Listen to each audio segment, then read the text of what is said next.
Okay, I'm sitting down with Heather Neary, the CEO of Taco John's. Heather, thanks for sitting down with me today.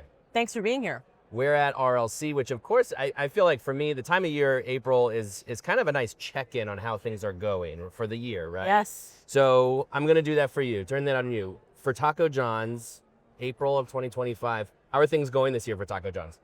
Things are going forward. So we're constantly talking about 1% better every day. Great January, great March. February was a little rocky with some weather issues. April starting out nice. We're happy with where we're at in April. It's just about being 1% better every day. I've been here about a year. We've got an incredible team at Taco John's, and we've got a lot of exciting stuff that we're working on to bring the brand back to the greatness that it was when, 1969 we first started. It's a 56-year-old brand. It's super exciting to be part of a brand that's got such a great legacy and history behind it, and bringing it back to that greatness that we know it can be. Yeah, so obviously communicating with customers is everything, right? Yeah. Because you have to communicate about that legacy.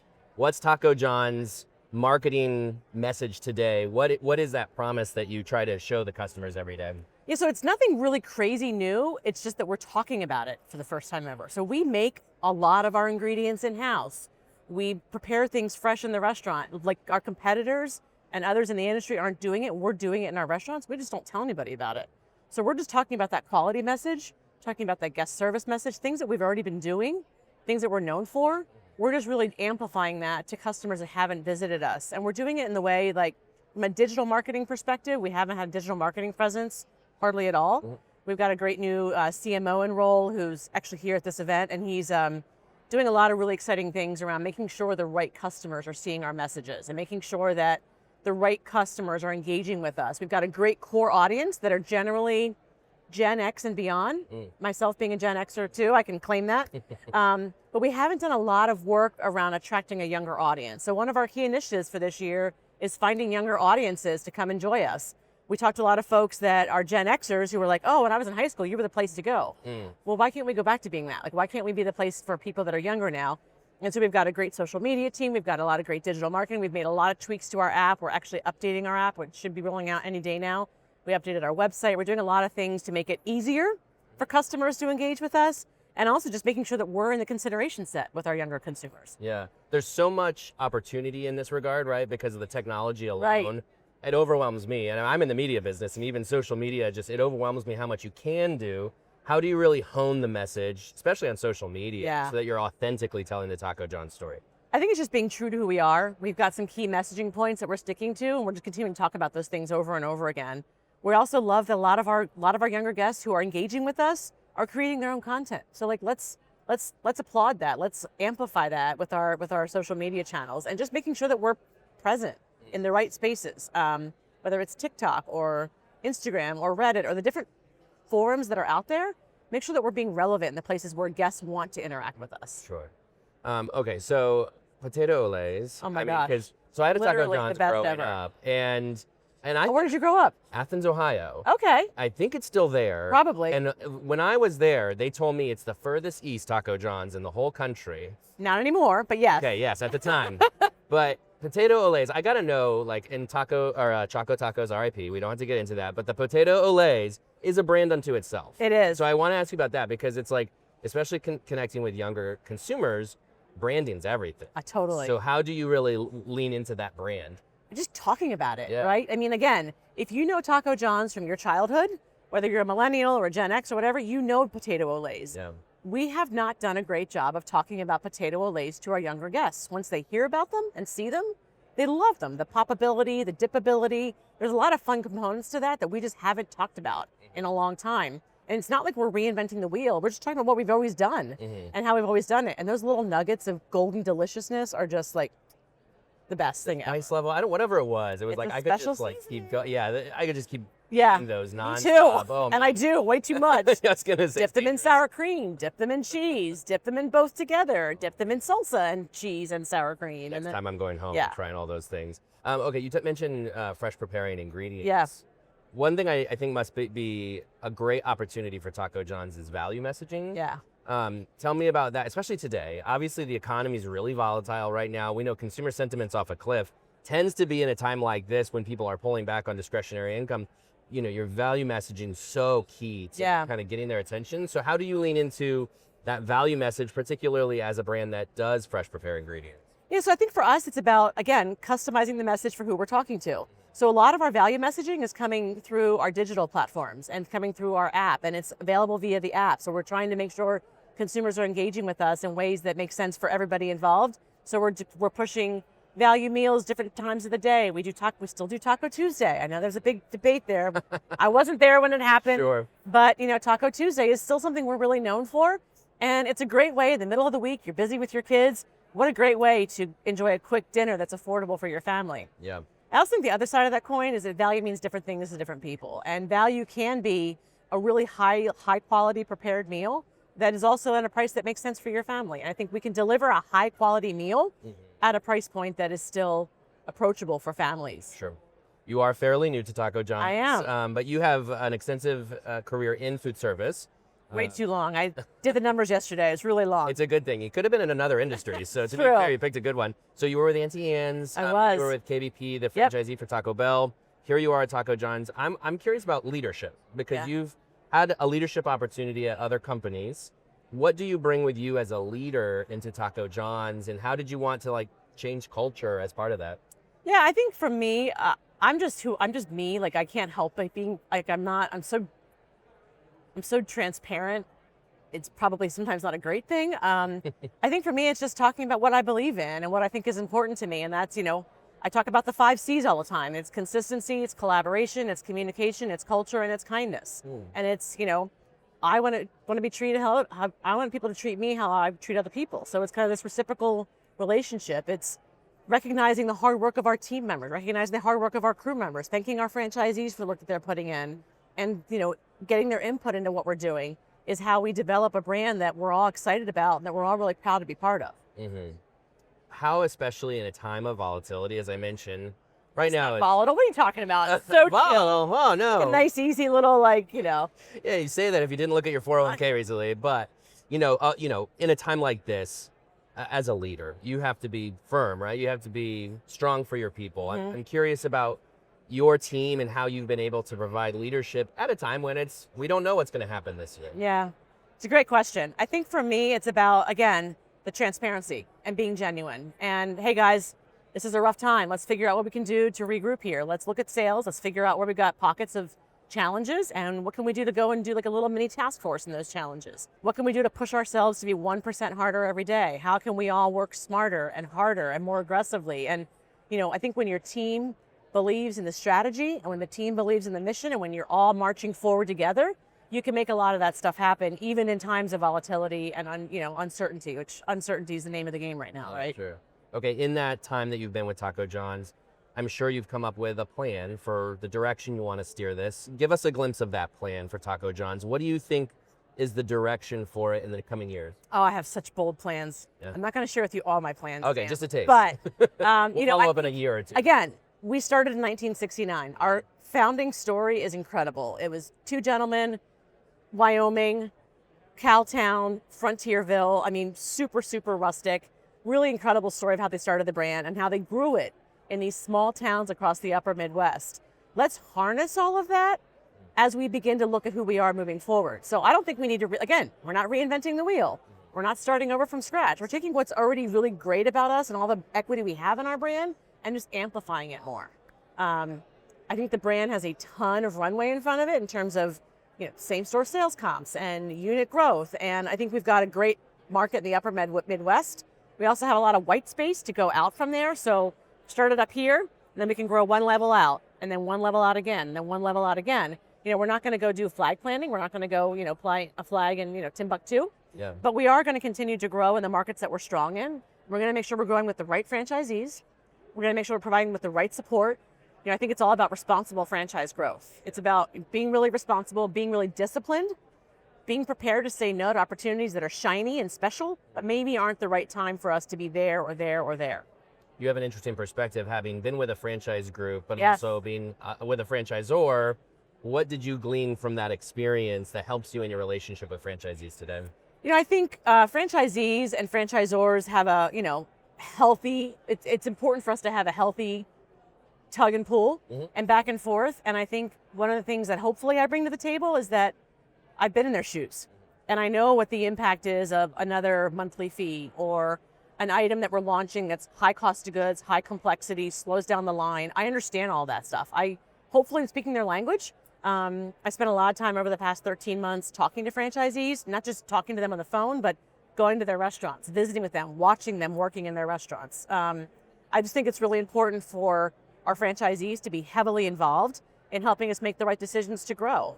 Doesn't mean we're always going to agree on everything, but I think that collaboration is really important. I think the experience that I bring from my days at Annie Ann's and my days at KBP are helping me set the tone for where we're going in the future. How do you think franchising itself has evolved in the last couple of years? Because I know, especially in the pandemic, I had this theory. I'm like, I think franchising is going to explode because everybody's going to want a solid partner to kind of hang on to. Yeah. Did that happen? Do you think franchising is maybe has some momentum now? I think it does. I think, there's a lot of challenges putting themselves in place from a legislative decision-making process that we have to keep working on. That's why we work with the IFA and the National Restaurant Association to make sure that we're advocating on behalf of our franchisees to make sure that legislation gets passed that is helping them run their business better, not creating unnecessary headaches for them. It's important that our lawmakers, elected officials understand when you make this decision, here's what else that happens. That's an education place that's important. I think franchising, especially in the restaurant space, obviously that's where we're in, it's gotten a lot more complex. And I think, it's a lot harder for mom and pop operator to be able to be successful because it is more complex. There is more technology involved. There's a lot more moving pieces that need to be played into. And so we've got a lot of great mom and pop operators in our system that I love and I value what they've done for us. And so it's important for us as we're growing to not forget all those small people that helped us get to where we are, because each of those individual locations plays a role in their community, and each of those locations has helped us grow who we are as a brand. And so we need to constantly be factoring that into our decision-making process. Sure. You mentioned innovation in marketing specifically. Tell me about menu or operational innovation that you think could really drive Taco John's forward. I think for us, a lot of it's just about going back to we're taking a look at some of our operational procedures and things that have changed over the last 5 or 6 years, which franchisees told me about. And I'll say, well, why did we change this? Well, we don't really know. But was it better before? Yes. Okay, well, let's change it back. Let's make that decision. The way I operate is I take as much information in as I can, and I make a decision and we move forward. And that might not be the right decision every time, but we're going to make the decision. We're going to look at what happens, and we're going to pull back and regroup if we need to. Mm-hmm. But it's better than inaction in most cases. Okay, so let's say you and I redo this interview 5 years from now. Yeah. What do you hope by then you will have accomplished as CEO of Taco John's? So I think we have the potential to significantly grow our overall volume as an organization through both sales at current restaurants and through growth. And so I'd love to see us continue to grow in those spaces. I think we own a special niche in our consumer mindset that we don't want to ever lose sight of. So I'd love to be top of mind for everybody versus sometimes the conversations we have today are like, oh, I love Taco John's. I used to go there all the time when I was in high school. I'm like, I want you to say I love Taco John's and I had lunch there yesterday. Right. Yeah. And so what can we do to make sure that we're remaining relevant to our consumers? How can we keep our menu fresh? How can we keep ourselves relevant in the mindsets of our consumers when there's a lot of noise out there? All right, speaking of leadership, we were very excited to name you to our Power List. Thank you. This month. Yes, of course. We were honored to do it. Very good company. Very good company. Wow. Very strong list of women in food service. And, it's I wrote about it in the issue, but there's still a real gap in leadership, gender parity in leadership ranks. Women make up a very small percentage of executives in food service. You're one of the very few CEOs of a restaurant company who's a woman. And I just wanted to ask about that. What do you think needs to happen to drive change for women in food service? Yeah, it's funny you say this. I actually played golf with another female CEO this morning, and we had this very same conversation. I would love to not have to have this conversation again. I would love for it to just be the power list, and it's men and women because we're at parity. Yeah. Unfortunately, we're not there. I think women are ready for it.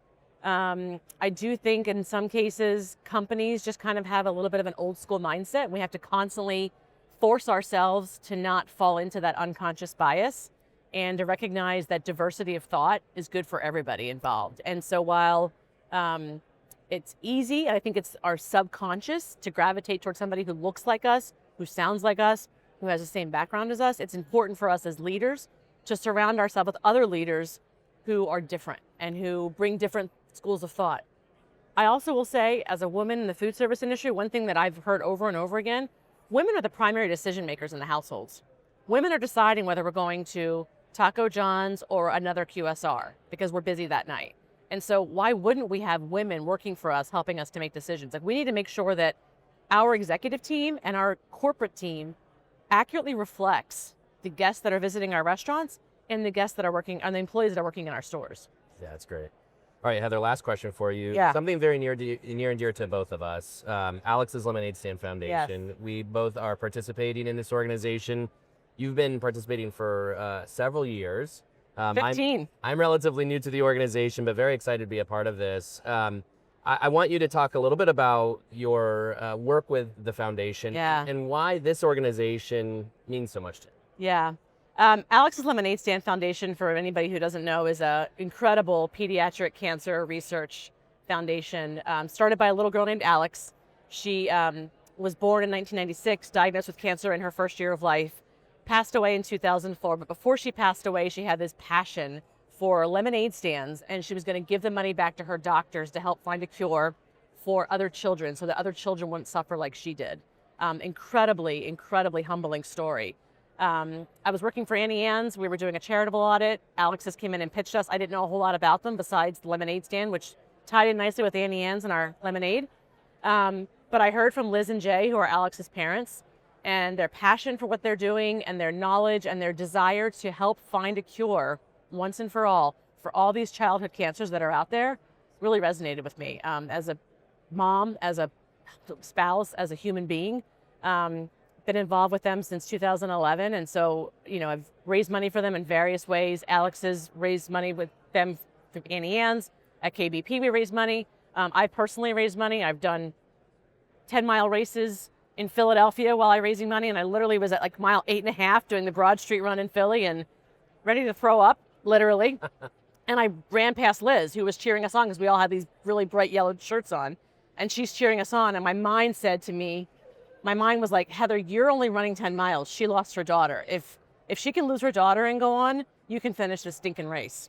And so I just think they're great people. They're doing really meaningful work. They're having results. One of the biggest problems with pediatric cancer, and I'm telling you things you probably already know, is that it's one of the lowest funded cancer research funds. I think it's less than 4% of the national budget is going toward pediatric cancers. And more importantly, a lot of the treatments are just junior adult treatments, and those are really damaging to children. And so what Alex is doing is they're finding not only cures, but they're finding treatments for the existing cancers that do less damage to those children, and to also help them, in their quality of life while they're going through treatment. They do incredible programs with the super siblings. So lots of times when you have a child that has cancer, you've got other children that you're still raising that are impacted just as dramatically because mom and dad are tied up with the one child that's sick. And so for me, I think it's just, I've gotten to know them really well as people. I think they're doing amazing work. I love seeing the results that they're showing. I love seeing a lot of the work that they've done, and I'm super passionate about it, if you can't tell. Yeah, no, I love that. Well, and coming back to culture and leadership, why is it good for an organization to participate in any philanthropic endeavor? Because clearly it affects the culture of an organization. Yeah, I joined Taco John's last spring. And last September, we did our first Alex's Lemonade Stand event for Taco John's. And we did the Alex's Lemonade Stand Foundation Million Mile Run Bike Walk. And it's during September, which is Pediatric Cancer Awareness Month. And we raised like $27,000 for them with just corporate employees and some franchisees that were logging their miles and getting fundraising and reaching out to their friends and family, which was super exciting for me. And I was glad to see the results that we had. We just had our convention a few weeks ago, and we did a charity night. Alex's was our beneficiary. We raised $59,000 for them that night. And after that, after Liz told her story about who Alex's is and what they do, I had so many franchisees come up to me and say, I want to host a lemonade this summer with my children. And I have employees who are super involved in it. And I've had several employees at Taco John's who've approached me and said, my cousin has pediatric cancer, or my parents lost a child years and years ago. And it affects a lot of different people, and people want to be part of something good. They want to be part of something that's good for the community. And so it brings us together in a way that's super meaningful. Well, thank you. Whether it's Alex's or somebody else, but Absolutely. And yes, all organizations certainly worth looking at for the sake of benefiting a culture, but that's certainly a good one. So Heather Neary of Taco John's, thank you so much for your time. Thanks, Sam.